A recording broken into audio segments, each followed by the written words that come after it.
Mission 144 प्लसमध्ये आपलं स्वागत। मी काळा चौकीमध्ये अभ्युदयनगरमध्ये आहे। अभ्युदयनगर, काळा चौकी, लालबाग हा जो परिसर आहे हा मुंबईच्या जडणघडणमध्ये अत्यंत महत्त्वाचा मानला जातो। मराठी भाषा, मराठी अस्मिता याचं हे प्रतीक आहे। मुंबईवर ज्या लोकांनी सत्ता गाजवली पाहिजे त्यांचा हा गड आहे। मुंबई शहरात एकूण काय वातावरण आहे, काय मानसिकता आहे, शिवसेना, भाजप, मनसे, राष्ट्रवादी काँग्रेस किंवा काँग्रेसचे कार्यकर्ते काय विचार करतात, सामान्य नागरिक काय विचार करतोय, या विषयाची मी चर्चा करतोय। अत्यंत महत्त्वाची निवडणूक आहे। या निवडणुकांमध्ये प्रत्येक पक्ष हा स्वबळावर लढला जातोय। मी सर्वात आधी जाणार आहे शिवसेनेकडे, कारण मुंबईवर शिवसेनेचं राज्य आहे। मुंबईवर शिवसेनेची महानगरपालिका सत्तेमध्ये आहे शिवसेना।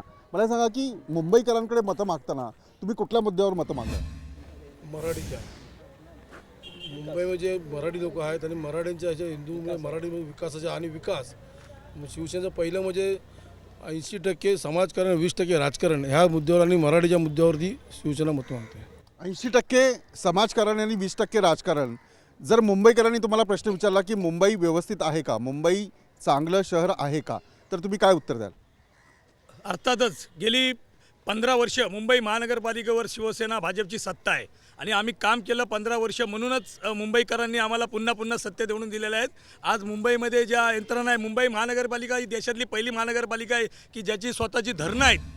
या धरणामधून जलबोगदे करून आपण मुंबईला आता पुढे माननीय उद्धव साहेबांच्या संकल्पनेतून मुंबईला 24 तास पाणी द्यायचा आमचा पुढचा प्रयत्न आहे। आणि जी आज मुंबई दिसते आहे, जे मुंबईचे रस्ते किंवा काही की जे आज सर्व कामं झाली, हॉस्पिटल, आरोग्य सेवा किंवा इतर मुंबई महानगरपालिकेत जे गरीब लोक मरतात त्यांना मोफत लाकडं स्मशानामध्ये, अशा अनेक मुंबई महानगर योजना चालू अनेक आहेत। सोयी सुविधा तुम्ही दिलेल्या आहेत। मी भाजप शिवसेनेबरोबर सत्तेत आहे, पण मी जे विरोधी पक्षात आहे त्यांच्याकडे जाणार आहे। मला हे सांगा की त्यांनी जे मुद्दे दिलेले आहे की विकास केलेला आहे, विकासाच्या मुद्द्यावर आम्ही मतं मागू, मुंबई कशी दिसते तुम्हाला? पहिली गोष्ट म्हणजे शिवसेना म्हणा किंवा भाजप म्हणा यांनी मराठीच्या मुद्द्यावर नेहमीच मतं मागितलेली आहेत, परंतु आता सर्वसामान्य जनतेला सुद्धा कळून चुकलेले आहे की शिवाजी महाराज, छत्रपती शिवाजी महाराज आणि मराठी मुद्द्याचा वापर केवळ मतं मिळवण्यासाठी केलेला आहे। कारण आताची जर विधानसभेची निवडणूक तुम्ही जर बघाल तर मग जर ते मराठीच्या मुद्द्यावर एकत्र होते तर मग आता वेगळे का झाले? आणि खरोखरच यांनी जर सुधार केलेला आहे तर आत्ताच त्यांच्या उद्धव साहेबांनी सांगितलं की BST आता इलेक्ट्रिकवर चालू करणार आहे। आज 24 वर्ष जर BST त्यांच्या हातात होती तर BST व्यवस्थित तोट्यामध्ये आहे, ती जर व्यवस्थित चालू शकले नाही तर ती इलेक्ट्रिक याच्यामध्ये कशी चालू करणार, याचा हा पहिला विचार लोकांनी करायला दोन प्रश्न आहेत तुमचे। आत्तापर्यंत तुमच्या हातात सत्ता आहे, तर कुठल्या मुद्द्यावर तुम्ही मुंबईकरांकडून मतं मागणार? या वेळेला आम्ही जे इलेक्शनला सामोरे गेलेलो आहे तर भारतीय जनता पार्टी आणि घटक पक्ष मिळून गेलेलो आहे।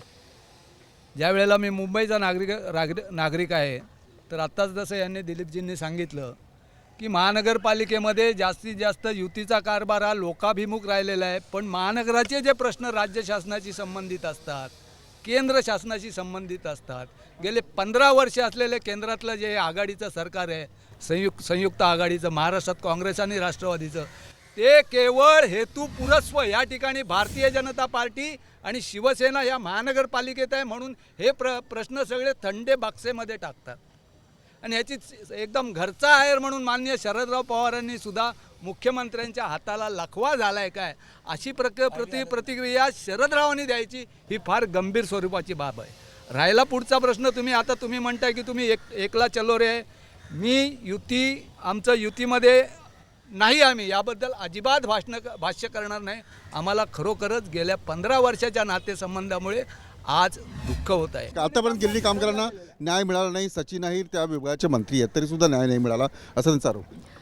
त्यांचा आरोप करणं निश्चितच योग्य आहे, कारण ते विरोधी पक्षात आहेत म्हणजे होते, त्यामुळे त्यांनी ते आरोप करणं हे मला काही वाटत नाही की त्यात काही वावगं आहे। पण त्यांनी जे मुद्दे मांडले त्या मुद्द्यांवरच मी बोलेन। सगळ्यात प्रथमतः जे त्यांनी मांडलं की 80% समाजकारण आणि 20% राजकारण हा शरद पवार साहेबांचा मुद्दा आहे। हा मुद्दा गेली कित्येक वर्ष घेऊन राष्ट्रवादी काँग्रेस चाललेली आहे आणि त्यानुसारच इथे प्रत्येक कार्यकर्ता काम करतोय। दुसरं त्यांनी सांगितलं की केंद्र शासनाने आघाडीचं सरकार असल्यामुळे महानगरपालिकेने मांडलेले मुद्दे हे दुर्लक्षित केले जातात। तर याच्यावर सर मी एकच सांगेन, माझ्या मतदारसंघाबद्दलच मी बोलेन, शिवडीबद्दल। इथे शिवडीत गोलंजी हिल आणि रावजी सोजपाल चाळ म्हणून एक एरिया आहे, जवळजवळ 2,500 ते 3,000 मतदार आहेत त्या ठिकाणी। ती जी प्रॉपर्टी आहे ती मालकाच्या ताब्यात आहे. म्हणजे ते जी म्हणतात आपण घरपट्टी आहे त्या पागडी सिस्टमवर आहे. ज्या वेळेला इलेक्शन्स येतात, म्हणजे गेली 15 वर्षे यांची सत्ता आहे, यांचे नगरसेवक बसलेले आहेत, आत्ताही यांचेच नगरसेवक आहेत. आणि तिथे नगरसेवक जातात की आम्ही तुमचा हा प्रश्न सॉल्व्ह करू, तुमचं इथे पाणी व्यवस्थित होईल, तुमच्या गटाराच्या समस्या दूर होतील. पण एकदा ते निवडून आल्यानंतर जेव्हा लोक त्यांच्याकडे जातात की आमचा हा मुद्दा का तुम्ही करत नाही आहे, तेव्हा ते सांगतात की ही तुमची मालकीची हे आहे, याच्यात महानगरपालिका काहीच करू शकत नाही. मग तुम्ही जेव्हा मतं मागायला जाता तेव्हा हा मुद्दा तुम्ही घेताच का? आणि मग अशा वेळेला तुम्ही आमच्या सरकारला का त्याबद्दल जबाबदार धरता? ज्या मुद्द्यावर मतं मागतात ते काम करत नाही. चला ठीक आहे, अगदी थोडक्यात मला मनसेकडे जायचं. मला वाटते या नवीन विभागात मला कळत नाही, गेली 4 टर्म शिवसेनेचे नगरसेवक म्हणून या वार्डमध्ये आम्ही काम करतोय.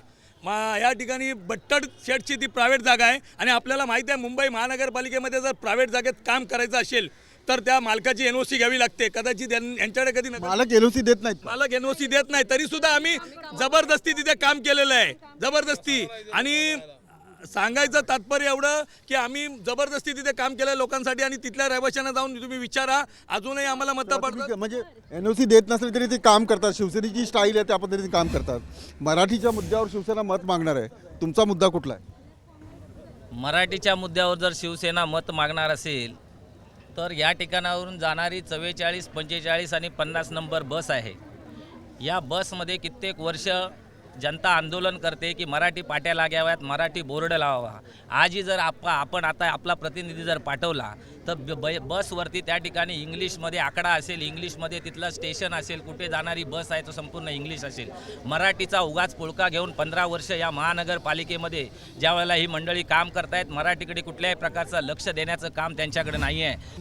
मराठी करायचं आणि गुजराती आणि मारवाड्यांना ठेके द्यायचे हे काम महापालिकेत चालतं असा आरोप आहे त्यांचा. अहो चुकीचं आहे.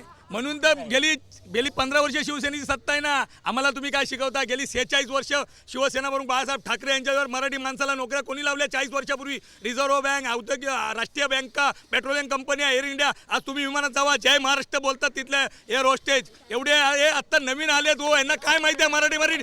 तेव्हा यांचा जन्म पण झाला नव्हता. पण ठेके तर नाही, ठेकेदार तर मारवाडी आहेत, दुसरे आहेत असं त्यांचा मुद्दा आहे. साहेब त्यांना माहिती नसेल, यांचा अभ्यास कमी आहे. मी महापालिकेत नगरसेवक होतो. या हे काम आयुक्ताचं आणि आयुक्त कोण नेमतो?